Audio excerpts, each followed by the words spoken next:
Ladies and gentlemen, I am SidAlpha. And for those of you that follow BlueJake42, you're already well aware of at least some of what is about to be discussed in this video. Some, but definitely not all. Back in late November, I inducted CB Games, the creators of the extraction shooter Venatur, into these not-so-hallowed halls, owing to the fact that they had stolen multiple assets from the mod kit from Operation Harsh Doorstop, and were using those assets within this $40 game. And if you haven't seen that video yet, I would urge you to pause this video, go watch that, and then come back. There will be a link to that video in the upper right corner of this video.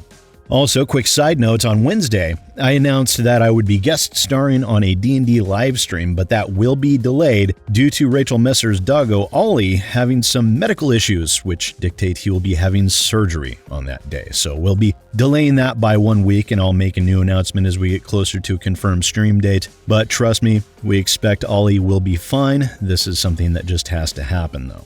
Continuing on, since I had posted that video in late November, there were a couple of things regarding my video specifically that came about. The first was that within my video, the team over at Drakeling Labs had found an additional bit of asset theft in terms of a watchtower, which apparently appeared within my video at 9 minutes and 2 seconds. And that was apparently a blockout asset that Drakeling Labs had dating all the way back to 2020. Now, it is worth noting that the footage of Venatur that I'm using is not my own gameplay footage. It is from CB Games' own YouTube channel in that video titled Venatur Urban Gameplay. However, if you go to the CB Games YouTube channel, you won't find that video there. Not because it's been hit with any sort of DMCA takedown, no, CB Games ended up privating that video. Of course, I can't speak with any sort of definitive as to why they actually privated the video. However, I suspect they did so specifically because they wanted to eliminate, or at least limit, the potential of DMCA takedowns against their videos that showcased stolen assets. Additionally, 2 days after I made my Dirty Devs video regarding Venatur and CB Games, I received an email from Alessandro, who later claimed to be a consultant. However, I believe that consultant part to be a lie. But in that email, he said the following: "Hi, I saw your video in which you talk about me. I thank you for this, and I authorize you to disclose all my information as you wish, without any problems on my part. I don't actually need your permission, but cool. Well, I find your reflections interesting, accurate, and intelligent. Maybe I have found the right person so we can spread our side of the story. Would you like to have our opinion and dedicate the same to us?" To which I responded to Alessandro stating quite simply, "Feel free to speak your piece. I can make no promises in regards to coverage, however. That was because I was still having difficulty making regular content at the time. Be aware that I'm not interested in spreading a narrative, merely producing content based on my own personal interpretation of facts and evidence presented. To date, the evidence very much points to copyright infringement on the part of you and your company, and more examples of that have been found after my video had been posted." And Alessandro had quite a bit to say about all of this, but frankly, the vast majority of it either makes no sense, is complete deflection and gaslighting, or an outright misrepresentation of facts. So, let's go through Alessandro's email a bit. Now, he starts off by citing what I said in my email response to him, and then replies to that with, "This is precisely the problem. I've never claimed otherwise. I know copyright laws. I've been developing software for 35 years. I know the difference between an implicit and explicit license. I also know when to use one or the other." So by that, to boil it down, he's discussing implied license versus express license, a subject that has been explored and discussed numerous times on my channel and is a concept that I'm infinitely familiar with. Also, I can only infer here that he somehow believes that they would have had some sort of implied license to use Operation Harsh Doorstop assets within Venatur, something that is factually untrue. The OHD license agreement they have on their website outlines in what manner you can use their assets and many in most ways in which you cannot. Also, if Alessandro is indeed implicating some sort of implied license, and even if he was 100% correct there, it's ultimately both irrelevant and self-defeating as far as arguments go. Because an implied license can be revoked at any time by the copyright holder, including after the fact, with the end result being that the use of the implied license then becomes copyright infringement. We saw an example of that years ago with the game Firewatch and PewDiePie, back when PewDiePie was undergoing one of the numerous controversies that seemed to be coming out of the woodwork back then. The Firewatch developers offered a blanket permission license for content creators and streamers, which is an implied license, and they revoked that implied license as far as PewDiePie was concerned and required his content regarding their game to be taken down for copyright infringement.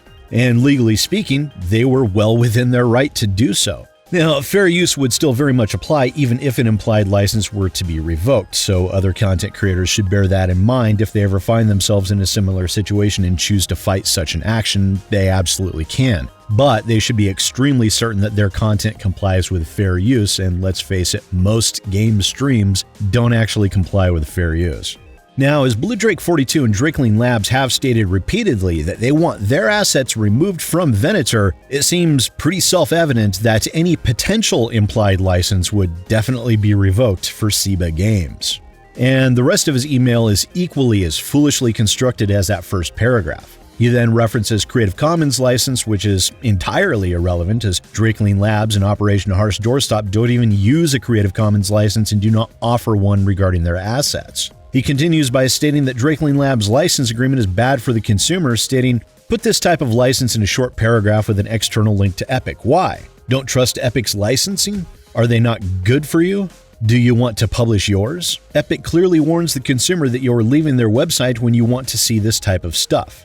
Then read their license, and you realize that if you download the game with a built-in editor, you can't do anything, not even copy files for a personal backup. Are we joking? Internet hasn't existed for 2 days, guys. You can find the package simply by searching on Google OHD Unreal Engine." Which again, is completely irrelevant. Yes, you can find the package in the mod kit via simple Google search. So, that in no way means or even implies you can rip OHD assets and use them within your own commercial product. That's not how that works. And yes, Epic warns you're leaving their website as a safety measure, the same as all other commercial sites do, because if you're not intending to leave the website, it acts as an additional safety feature for end users in case the website itself might be compromised in some way, and also to provide legal protection to the site owners and operators that you know you were leaving their site, so if you end up getting a virus after leaving their website, they aren't liable for damages. He then continues, "What can I tell you without problems? The asset we have is about 1 year and a few months old from today. It was not part of OHD. We don't know if OHD was present on Epic at the time, and we don't care to know. This is what I wrote in our communications. I state again that the meshes in my asset packs are not those in your package you indicated in your emails. The ones I have a smaller number of polygons. The UV map doesn't work and the physics are badly reconstructed. In short, the ones I have are very poorly made and would need to be rebuilt from scratch. I honestly don't think it's your job, but if you think so, continue legally as well. I'm ready." Now, largely ignoring that he said asset, singular there, not plural, he's outright denying that they have OHD assets within Venatur, while at the same time stating that they do have OHD assets, but they're assets of extremely low quality and would need to be redone. So which is it? Either you do have or you don't have. Well, as evidence in my previous video, and that additional bit of evidence that came to light because of my previous video, we know that SIBA Games absolutely does have OHD assets that they have been using within Venatur. Regardless of your opinion regarding the quality of those assets, again, the quality is completely irrelevant. Alessandro goes on by telling me directly, "Connor continues to threaten legal action and demands that we remove his assets. It is his right to do so. I don't dispute anything. I only challenge him for the way he did it, that is, publicly and involving me. Normally in these disputes, you have the lawyer right and the dialogue continues between companies in the manner and with the legal protections for both companies. It's not a public protest. You don't have to move the masses. You just have to act if you think you're right. But above all, you must do it with the means that your nation makes available to you to deal with these controversies. In a civil and technological society like ours, we cannot afford to lose centuries of history, the work of our fathers, just because at that moment it is too difficult to carry out our actions. But I understand. I understand that it is difficult for young people today to live, and this whole affair makes me very sad." So, Alessandro is mad that BlueDrake42 went public with this information, and Alessandro is more than welcome to his opinion, even though it is wrong. Bear in mind that BlueDrake42 reached out to SIBA Games and attempted to resolve this issue behind closed doors, quietly and amicably. SIBA Games refused, lied, and gaslit. Now, BlueDrake42, much like me, is a content creator and thinks with a content creator's brain in situations such as these, which includes making sure after that refusal that the public was aware of what was going on and to inform them so that they could make a more knowledgeable decision regarding whether or not to purchase Venatur, and who and what they're purchasing it from. And BlueDrake42 has been getting his lawyers involved, which we'll get to in a moment. But why throw in that comment about young people and losing history in the work of our fathers just because it's hard? I honestly admit that had me confused. Now, I can only assume that Alessandro was inebriated when he wrote that, or having a very large amount of illicit substances coursing through his veins, because that is the only way I could even begin to make sense as to why he would include a statement such as that. Alessandro then says, "I know Big Fry released his opinion with partial information. I have no complaints against him, let's be clear. Everyone gives his opinion of him as he wants, when he wants, and he deems it right. I'm just saying that there is also another option." So no problem with Big Fry TV, which completely tracks as Ciba Games, being a little bit of ass mad or butthurt, however you want to call it, first threatened and then attempted to file a privacy complaint against Big Fry TV as well as Blue Drake 42 in an effort to have the videos on that matter removed from public view. But no complaint against Big Fry, no. Sure. And the last bit I will simply leave on the screen for a moment, as it is nothing more than an appeal to emotion. Something that most people understand fully by now, that I simply do not have emotions in regards to situations like this outside of three: anger, disdain, and disgust. But that last part, where he said that my FU statement was valid for him, again, I believe this person was somehow chemically impaired when he wrote this, as I never said that. Maybe someone else did, but that wasn't me. Now, Blue Drake 42 released a video updating the current situation regarding their dispute with Ciba Games, and the legal route is definitely being pursued. The first step of this was, of course, the standard cease and desist, which was sent at the beginning of the year. And per Blue Drake 42's statements, Ciba Games has indeed removed some of the assets from Venatur, but certainly not all. In addition, they have completely ignored the cease and desist letter. They have not responded to it, they have not complied with it, nor have they informed their community regarding its existence. After close to 3 weeks of silence, Drakeling Labs and Blue Drake 42 then fully turned the matter over to their legal team. And the next step in preparation for the inevitable lawsuit is to file DMCA takedowns of any content by Ciba Games that makes use of OHD assets, and those DMCA takedowns have already begun going out. Now, this not only affects Ciba Games, but this action is also being taken against other YouTube channels. However, I do have to note that that is being done so selectively and will only involve YouTube channels that have decided to become members of Ciba Games' development team as a promotional contractor. They're being paid by Ciba Games to promote the game actively on their YouTube channels, so they are receiving monetary compensation because of that. Therefore, they're receiving money by promoting copyright infringing material. And to that, Blue Drake 42 had the following to say in his video that I'll be linking in the pinned comment down below.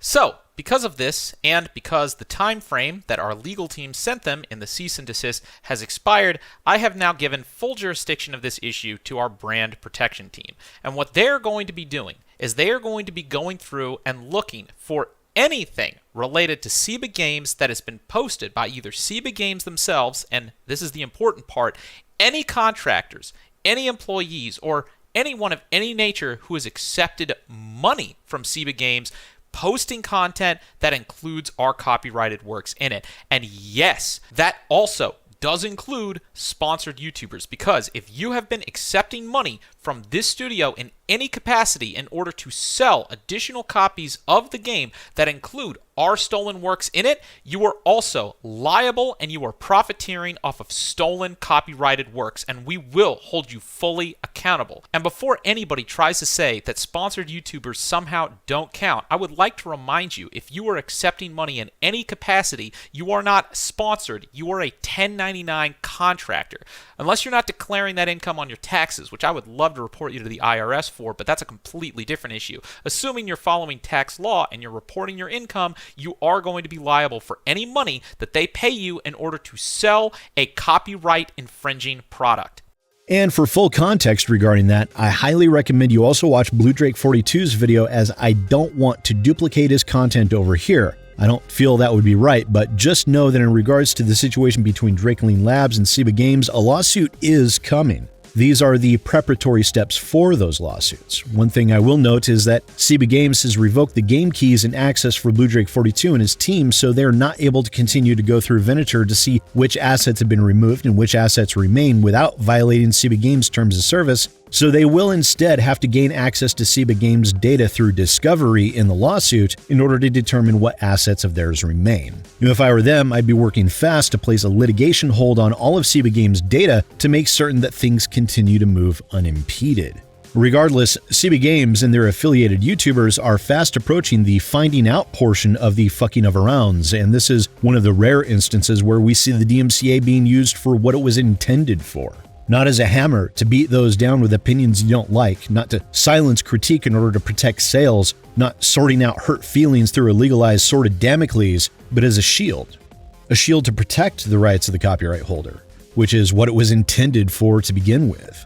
Now, I wish Blue Drake 42 and Drakeling Labs all the best in pursuing legal action in this, and I, for one, look forward to seeing the law used correctly instead of abused for a change. It's fairly refreshing.